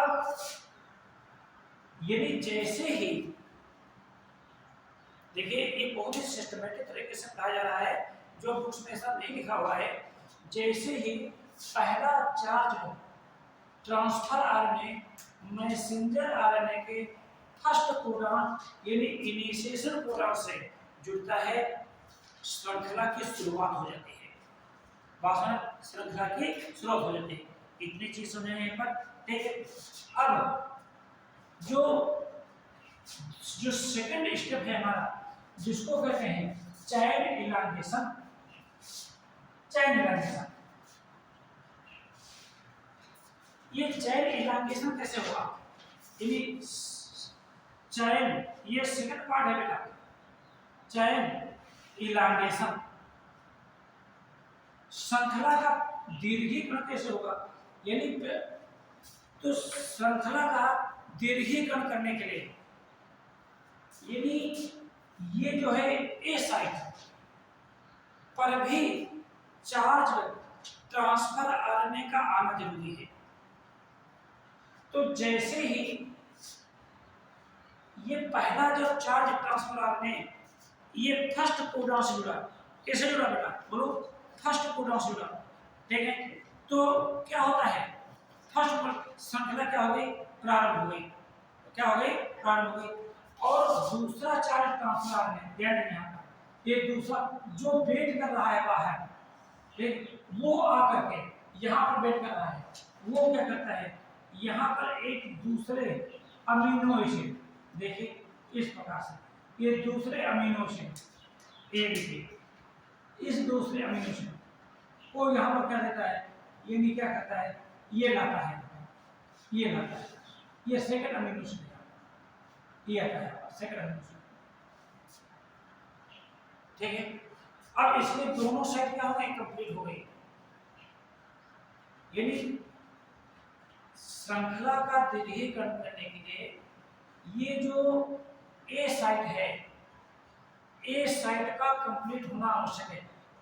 यानी प्रारंभन में ये तो हो गया था, लेकिन ए साइड इम्पटी थी ना, इम्पटी थी, तो इम्पटी जो होगी वो कैसे कम होगी, तो दूसरा जो चार्ज ट्रांसफर आरने होगा, जो इस ध्यान दीजिए कोडान के कंप्लीमेंट्री होगा, बासला क्या होगा, संपूरक होगा, वो क्या करेगा, उस दूसरे अम्ल शुल्क को यहाँ पर लाएगा, और जैसे ही ये दूसरा चार्ज यहाँ पर आएगा तो क्या होगा, ये फर्स्ट अमीनो एसिड का कार्बोक्सिलिक ग्रुप और दूसरे अमीनो एसिड का अमीनो ग्रुप, एक अमीनो एसिड में दो फंक्शनल ग्रुप होते हैं, एक होता है कार्बोक्सिलिक ग्रुप, दूसरा होता है अमीनो ग्रुप।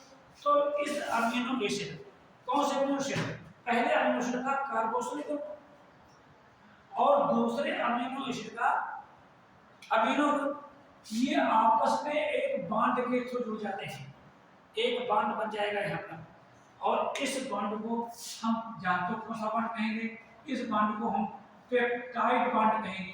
क्या कहेंगे बेटा बोलो, पेप्टाइड बॉन्ड कहेंगे।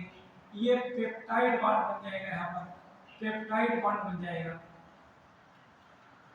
दो अमीनो एसिड के मॉलिक्यूल्स पेप्टाइड बॉन्ड के द्वारा आपस में क्या जाएंगे, जुड़ जाएंगे। तो अमीनो एसिड जिसमें दो यानी ऐसी पेप्टाइड चेन जिसमें दो अमीनो एसिड के अणु हैं, उसको क्या कहेंगे हम, डाइपेप्टाइड चेन कहेंगे। क्या कहेंगे, डाइपेप्टाइड कहेंगे। एक एंजाइम होता है जिसको कहते हैं पेप्टाइड यानी पेप्टिडल ट्रांसफेरेज, यानी जो पेप्टाइड चेन यहाँ पर एक एंजाइम हेल्प करता है,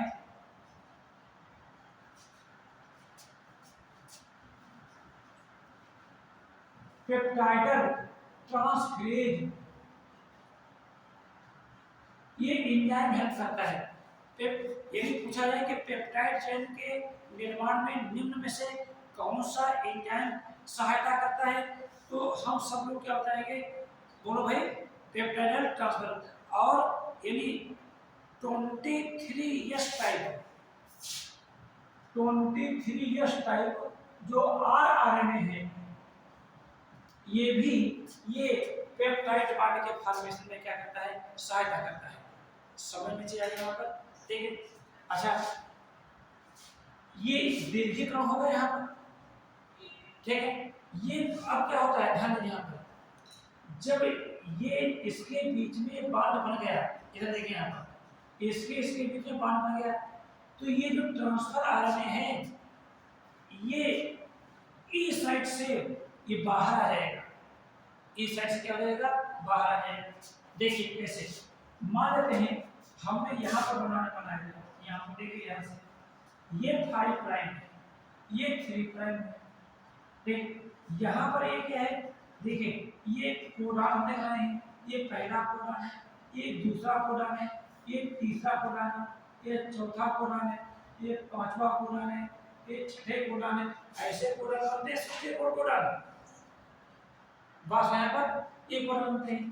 तो यहाँ पर हमने क्या बताया था, देखिए ये जो राइबोसोम्स है यहाँ पर, ये राइबोसोम्स यहाँ पर है, देखिए ये क्या है, ये देखिए ये राइबोसोम्स है, ठीक।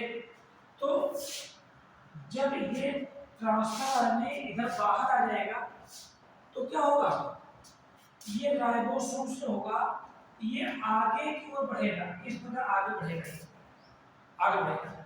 तो ये जो कंडीशन यहाँ पर आप देख रहे हैं, यहाँ पर ये वाली कंडीशन, तो ये कंडीशन जो होगी, देखो ये ए ऐसे आ जाएगी, ऐसे आ जाएगी, और ये चीज जो है देखो ए ऐसे आ जाएगी, सामने यहाँ पर ये आगे बढ़ेगा। यदि अब ये राइबोसोम यहाँ तक ये आ गया है, ये आ गया है, ये आ गया, यानी ये राइबोसोम स्लाइड फॉरवर्ड आगे को बढ़ेगा ट्रांसफरेज एंजाइम की प्रेजेंस में। समझ में आएगा यहाँ पर, ठीक है।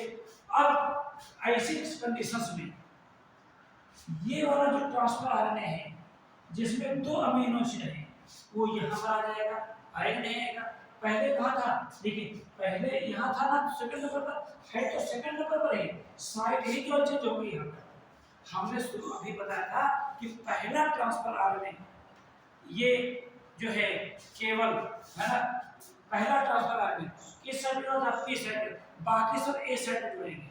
तो पहला तो जुड़ गया था। अब ये वाला जो ट्रांसफर आरएनए है जिसमें ये वाला हम बताते हैं यहाँ पर,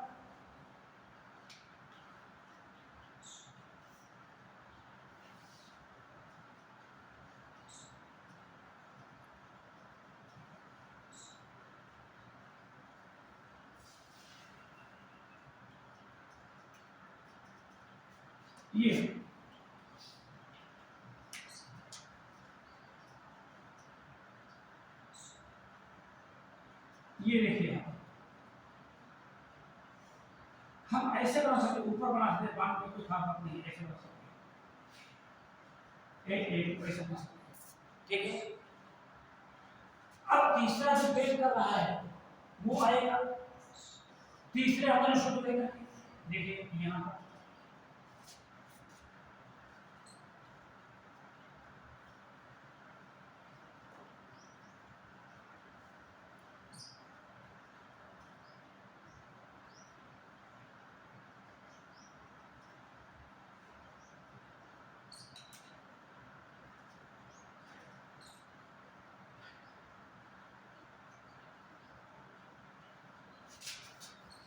ये कोडान है,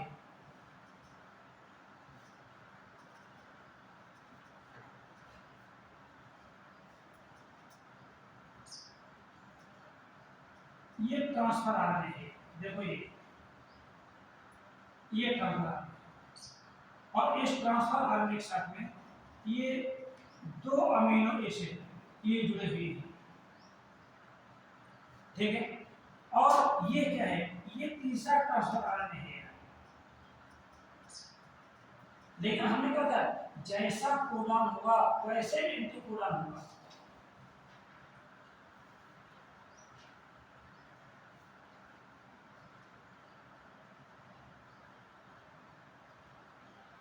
ये देखिए ये A3 है, A3 है, ठीक है। अब जैसे ही तीसरा आया है तो ये वाला इसका जो है कार्बोक्सिल ग्रुप और इससे जुड़ जाएगा तो ट्राइपेप्टाइड चेन बन जाएगी, बन जाएगी नहीं बन जाएगी। यही प्रक्रिया जो होती है ये लगातार होती रहेगी, ठीक है। अमीनो एसिड के मॉलिक्यूल्स एक दूसरे से पेप्टाइड बॉन्ड के द्वारा जुड़ते रहेंगे। बस यहाँ पर ट्रांसफर आरएनए क्या करेगा, एक्टिवेटेड अमीनो एसिड को मैसेंजर आरएनए के कोडान पर लाएगा। जैसे ही लाएगा तो इससे पहले वाला ट्रांसफर आरएनए ये एग्जिट साइड से बाहर निकल जाएगा, राइबोसोम अगले कोडान की ओर मूव करेगा, लगातार ये प्रोसेस होती रहेगी और ये जो पॉलीपेप्टाइड चेन होगी ये लगातार बनती जाएगी और बढ़ती जाएगी, ठीक है। और क्या होता है इसके बाद चेन टर्मिनेशन आएगा, क्या आएगा, टर्मिनेशन आएगा third.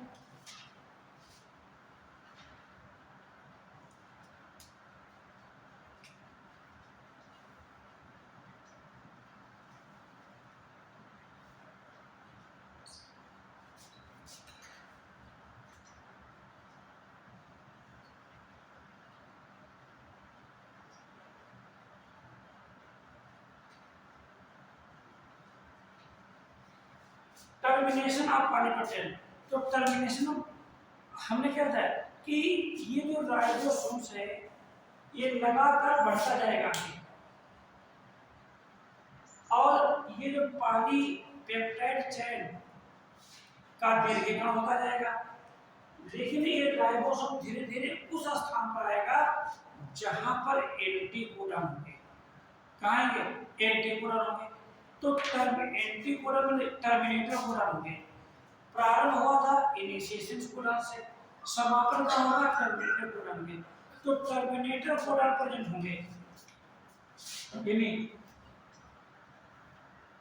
Terminator codons are present है। कहां पर होगा? एट हाई प्राइम पर कौन सा हुआ था? प्रेजेंट था इनिशियल कोडॉन। तो terminator codon are present at 3 prime of messenger RNA. Messenger RNA पर मैसेंजर आरएनए जो 3 प्राइम है उस पर कौन से कोडॉन प्रेजेंट होते हैं? टर्मिनेटर कोडॉन प्रेजेंट होते हैं। तो टर्मिनेटर कोडॉन सबको नाम पता है कौन कौन है? यू ए ए, ठीक है ना, यू ए जी, ठीक है ना, यू जी है ना, यू यू जी ए, इस प्रकार के क्या हैं? यानी U A, U A G, U G A, ये क्या है? टर्मिनेटर कोडॉन है। तो कहने मतलब क्या हुआ कि जब यानी when the ribosomes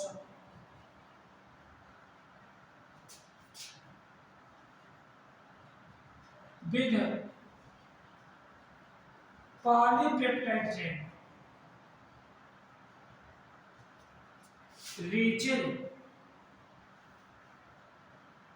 into terminator codon।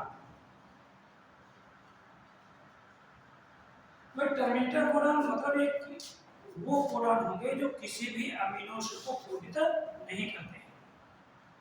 तो जो कोई अमीनो कोडित नहीं करेंगे तो भाई आगे अमीनो एसिड आएगा कैसे?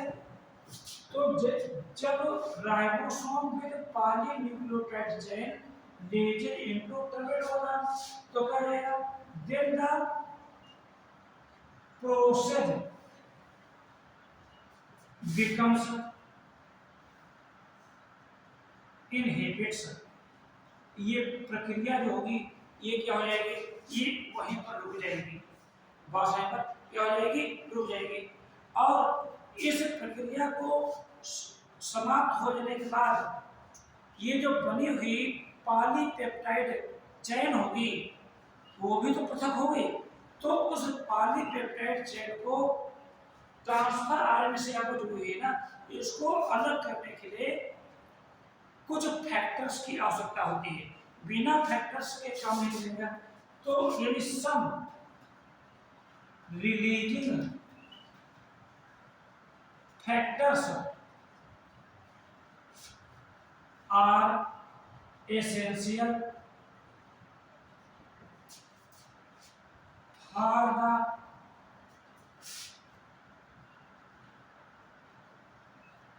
रिलीज ऑफ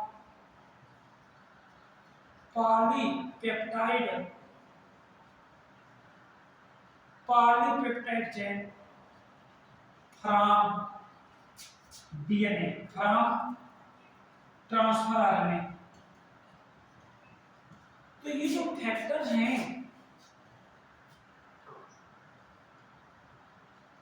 रिलीजिंग जो फैक्टर है ना बेटा ना, ये प्रोकैरियोटिक में यूकैरियोटिक में अलग अलग होते हैं क्योंकि प्रक्रिया तो दोनों में होती है। तो प्रोकैरियोटिक में ये जो प्रोकैरियोटिक है ना में ये 3 फैक्टर होंगे, रिलीजिंग फैक्टर होंगे। तो उन फैक्टर को क्या कहेंगे? ये भी RF1। आर मतलब हमने इनिशियल में आई बनाया था ना, RF2 एंड RF3 ये फैक्टर हो गए। लेकिन जो यूकैरियोटिक है ना, यूकैरियोटिक है, इसमें केवल ओनली 1 फैक्टर, केवल एक ही फैक्टर इन्वॉल्व होगा जिसको क्या कहेंगे? ई मतलब यूकैरियोटिक RF1 ये फैक्टर कहेंगे। जैसे ही ये फैक्टर काम करेगा तो बनी हुई जो पॉलीपेप्टाइड चेन है वो ट्रांसफर आरएनए से क्या हो जाएगी? अलग हो जाएगी और एमजी आयन की कंसंट्रेशन भी कम हो जाएगी। क्या हो जाएगी? एमजी आयन की, और एमजी आयन की जब कंसंट्रेशन कम होगी तो क्या होगा? ये राइबोसोम की जो दोनों सब यूनिट होती हैं, लार्ज सब यूनिट और स्मॉल यूनिट, ठीक, ये भी आपस में पृथक हो जाएगी। ये प्रक्रिया इसी प्रकार से जब प्रोटीन सिंथेसिस होती है तो लगातार चलती रहती है। प्रोटीन सिंथेसिस की प्रोसेस एक जटिल प्रक्रिया होती है, इतनी जल्दी आसानी से बच्चों को समझ में नहीं आती है यदि हम सिस्टमेटिक तरीके से नहीं पढ़ेंगे। प्रोटीन सिंथेसिस की क्रिया सेल के साइटोप्लाज्म में होती है। इसमें मैसेंजर आरएनए तो है ही है, लेकिन मैसेंजर आरएनए के साथ साथ इसमें ट्रांसफर आरएनए, अमीनो एसिड के मॉलिक्यूल, ये सब हेल्प करते हैं। प्रोटीन सिंथेसिस की क्रिया से पढ़ने से पहले हमको दो स्टेप और हमने पढ़े हैं। सबसे पहले जो अमीनो एसिड सेल के साइटोप्लाज्म में होते हैं वो निष्क्रिय अवस्था में होते हैं, इनको हमको सक्रिय करना पड़ता है। वो सक्रिय कैसे किया जाएगा जो मैंने बताया है। ट्रांसफर आरएनए के मॉलिक्यूल प्रेजेंट होते हैं, ये अनचार्ज होते हैं, हमें इनको चार्ज करना पड़ेगा। यानी जो सक्रिय अमीनो एसिड है उसको हमको अभी जो ट्रांसफर आरएनए का जो अमीनो एसिड अटैचमेंट साइट है उसको हमको जोड़ना पड़ेगा। एंजाइम की सहायता से जुड़ जाएंगे, जिसको चार्ज यानी लोडेड, जैसे एक पिस्टल होती है उसमें यदि गोली नहीं है तो उसको क्या कहेंगे, अनलोडेड कहेंगे। वो किसी काम की है क्या, नहीं काम की। लेकिन उसी पिस्टल में हम गोली भर देते हैं तो उसको क्या कहते हैं, लोडेड है। क्या कहते हैं, लोडेड है। इसी प्रकार से ट्रांसफर आरएनए पर जब अमीनो एसिड मॉलिक्यूल अटैच है तो उसको हम लोडेड ट्रांसफर आरएनए कहते हैं। ये पूरी प्रक्रिया को प्रारंभ करने के लिए बहुत सारे हमको रॉ मटेरियल की आवश्यकता होती है। इनिशिएशन फैक्टर है, गुआनोसाइड ट्राइफॉस्फेट है, एमजी आयन की कंसंट्रेशन है, ठीक है। बस यहाँ पर ये इसमें इनिशिएशन प्रोसेस में हमने क्या बताया था कि सबसे पहले क्या होता है कि राइबोसोम की जो छोटी इकाई होती है, ये मैसेंजर आरएनए के जो फर्स्ट कोडॉन होता है, मैसेंजर आरएनए का जो 5 प्राइम पर जो मेथिल गुआनोसाइड ट्राइफॉस्फेट है उसको पहचानती है, ठीक है। पहचानने का रीजन भी मैंने बताया है। तो सबसे पहले ये जो छोटी इकाई होती है ये आपस में जुड़ जाती है। इसके बाद एमजी आयन की जो कंसंट्रेशन बढ़ती है तो बड़ी इकाई भी, लार्ज सब यूनिट भी जुड़ करके एक कंप्लीट राइबोसोम बनाती है। एक राइबोसोम की जो बड़ी इकाई होती है इसमें 3 साइट होते हैं। एक हमने क्या बताया था, पी साइट होता है, एक ए साइट होता है, एक ई साइट होता है। पी साइट पर पहला, ठीक है ना, transfer RNA, first loaded, first charge transfer RNA जुड़ता है, ठीक है। हमने अभी बताया था कि फर्स्ट चार्ज ट्रांसफर आरएनए से जो यानी पी साइट जुड़ता है, बाकी जितने चार्ज होंगे वो क्या होंगे, ए साइट पर आकर के जुड़ेंगे। जैसे ही पहला चार्ज ट्रांसफर आरएनए इस मैसेंजर आरएनए के फर्स्ट कोडॉन यानी इनिशिएशन कोडॉन यानी AUG जो कोडित करता है कौन से, मिथनॉइल अमीनो एसिड को, वो लेकर के जुड़ जाता है। और जैसे ही जुड़ता है ये श्रृंखला क्या हो जाती है, प्रारंभ हो जाती है। क्लियर हो यहाँ पर, ठीक है ना। लेकिन श्रृंखला का दीर्घीकरण करने के लिए अभी ए साइट होता खाली है, दूसरा वेटिंग कर रहा ट्रांसफर आरएनए सक्रिय अमीनो एसिड को लेकर के, ठीक ना, ये सेकंड पर आ जाता है। और जैसे ही सेकंड पर आता है तो क्या होता है कि फर्स्ट अमीनो एसिड का कार्बोक्सिलिक ग्रुप और सेकंड अमीनो एसिड का अमीनो ग्रुप एक दूसरे से एक बॉन्ड के थ्रू जुड़ जाता है, जिसको पेप्टाइड बॉन्ड कहते हैं, है ना। और एक डाइपेप्टाइड चेन बन जाती है। 2 अमीनो एसिड के अणुओं से बनी हुई चेन को डाइपेप्टाइड, 3 अमीनो एसिड से बनी हुई ट्राइपेप्टाइड। इसी प्रकार से एक जो प्रोटीन की मॉलिक्यूल बनती है पॉलीपेप्टाइड, इसमें सैकड़ों की संख्या में अमीनो एसिड के मॉलिक्यूल एक निश्चित क्रम में जुड़े रहते हैं, तो पॉलीपेप्टाइड चेन बन जाती है। अब जैसे ही ट्रांसफर हो गया तो पहला ट्रांसफर आरएनए ये बाहर आ जाता है एच साइड से, राइबोसोम आगे आ जाता है, अब ए साइड खाली हो जाती है, तीसरा ट्रांसफर आरएनए आता है, वो जुड़ जाता है। यही प्रोसेस जो होती है रिपीट होती रहती है और चेन का एलांगेशन होता रहता है, ठीक है। और ये राइबोसोम धीरे धीरे उस स्थान पर होता है जहां पर टर्मिनेटर कोडॉन होते हैं, टर्मिनेशन कोडॉन होते हैं, यानी ये किसी भी अमीनो एसिड को कोड नहीं करते हैं। जैसे ही ये राइबोसोम्स, ठीक है, पहुंचता है कहां, टर्मिनेटर कोडॉन पर, ये श्रृंखला अपने आप रुक जाती है, क्योंकि ये स्टॉप कोडॉन होते हैं। और यहाँ से जो पॉलीपेप्टाइड चेन होती है, ये कुछ फैक्टर होते हैं, उनसे रिलीज होती है।